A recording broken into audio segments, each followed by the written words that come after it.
Big boss season 10 ಕಳೆದ ಎಲ್ಲ ಸೀಸನ್ಗಳಿಗಿಂತ high voltage season ಅಂತ ಅಂದರೆ ಅದು ಬಿಗ್ ಬಾಸ್ ಸೀಸನ್ 10 ಅಂತ ಯಾವುದೇ ಡೌಟ್ ಇಲ್ಲದೆ ಹೇಳ್ಬೋದು. ಯಾಕಂದರೆ ಈ ಒಂದು ಸೀಸನ್ ಏನಿದೆ ದಿನೇ ದಿನೇ ಈ ಒಂದು ಬಿಗ್ ಬಾಸ್ ತುಂಬಾ ಕೌತುಕವನ್ನು ನಿರೀಕ್ಷೆಯನ್ನು ಕ್ರಿಯೇಟ್ ಮಾಡ್ತಿರುವಂಥದ್ದು ಆಡಿಯನ್ಸ್ನ ಜೊತೆಗೆ ಸಾಕಷ್ಟು ಆಡಿಯನ್ಸ್ಗಳನ್ನ ಈ ಒಂದು ಸೀಸನ್ ಅಟ್ರಾಕ್ಟ್ ಮಾಡ್ತಿದೆ. ಈ ಹಿಂದೆ ಯಾರೆಲ್ಲ ಬಿಗ್ ಬಾಸ್ ನೋಡಿಲ್ವೋ ಅವರೆಲ್ಲರೂ ಕೂಡ ಈ ಬಾರಿಯ ಬಿಗ್ ಬಾಸ್ನ ನೋಡ್ತಿದ್ದಾರೆ. ಈ ಒಂದು ಸೀಸನ್ ಕ್ಲಿಕ್ ಆಗೋದಕ್ಕೆ ಎರಡು ಕಾರಣ ಅಂತಲೇ ಹೇಳ್ಬೋದು. ಒಂದು, ಕಿಚ್ಚ ಸುದೀಪ್ ಅವರ ಹೋಸ್ಟ್, ಅಂದರೆ ಕಳೆದ 10 ಸೀಸನ್ಗಳಿಂದ ಅವರು ಅದೇ ಒಂದು ಲೈಕ್ ಸ್ಟ್ಯಾಂಡರ್ಡಲ್ಲಿ ಈ ಒಂದು ಸೀಸನ್ನ ನಡೆಸ್ಕೊಡ್ತಿದ್ದಾರೆ.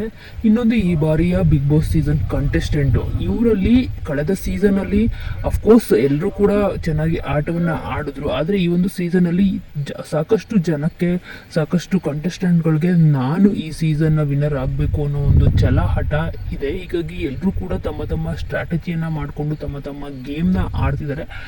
ಜೊತೆಗೆ ಈ ಸೀಸನ್ನ ಮತ್ತೊಂದು ಹೈಲೈಟ್ ಅಂತ ಅಂದರೆ ಸಂಗೀತ ಮತ್ತು ವಿನಯ್ ಅವರಿಬ್ಬರು ಈ ಒಂದು ಸೀಸನ್ನಲ್ಲಿ ಹಾವು ಮುಂಗ್ಸಿ ಥರ ಜಗಳಾಡ್ತಿದ್ದಾರೆ. ಇದು ಆಡಿಯನ್ಸ್ಗಳಿಗೆ ತುಂಬಾ ಅಂದರೆ ಲೈಕ್ ಇಂಟ್ರೆಸ್ಟಿಂಗ್ ಆಗಿದೆ. ಯಾರು ಅಂದರೆ ಇವರಿಬ್ಬರಲ್ಲೇ ವಿನ್ನರ್ ಆದರೆ ಯಾರು ಆಗ್ಬೋದು ಅಂತ. ಸೊ ಇದೀಗ ಬಿಗ್ ಬಾಸ್ನಿಂದ ಬಂದಿರೋ ಒಂದು ಶಾಕಿಂಗ್ ನ್ಯೂಸ್ ಏನಪ್ಪ ಅಂತ ಅಂದರೆ ಈ ವಾರ ಕಿಚ್ಚ ಸುದೀಪ್ ಅವರು ಬಿಗ್ ಬಾಸ್ನ ಹೋಸ್ಟ್ ಮಾಡ್ತಿಲ್ಲ. ಕಾರಣ ಏನಪ್ಪ ಅಂತ ಅಂದರೆ ಕಿಚ್ಚ ಸುದೀಪ್ ಅವರು KCCನಲ್ಲಿ ಬ್ಯುಸಿಯಾಗಿದ್ದಾರೆ.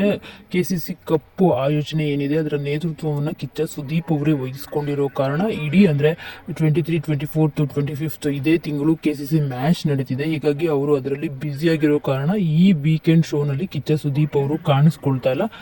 ಅವರ ಬದಲಾಗಿ ಹಳೆಯ ಕಂಟೆಸ್ಟೆಂಟ್ಗಳನ್ನ ಇಬ್ಬರನ್ನ ಈ ವೀಕೆಂಡ್ ಶೋಗೆ ಕಳಿಸ್ತಿರುವಂಥದ್ದು. ಮನೆಯ ಒಳಗಡೆ ಹೋಗಿ ಅವರು ಈ ಒಂದು ವೀಕೆಂಡ್ ಶೋ ಏನಿದೆ ಅದನ್ನು ಈ ಬಾರಿ ನಡೆಸ್ಕೊಡ್ತಿರುವಂಥದ್ದು. ಒಟ್ಟಿನಲ್ಲಿ ಈ ಒಂದು ಬಿಗ್ ಬಾಸ್ ಸೀಸನ್ ಏನಿದೆ ಅದು ಒಂದು ರೀತಿ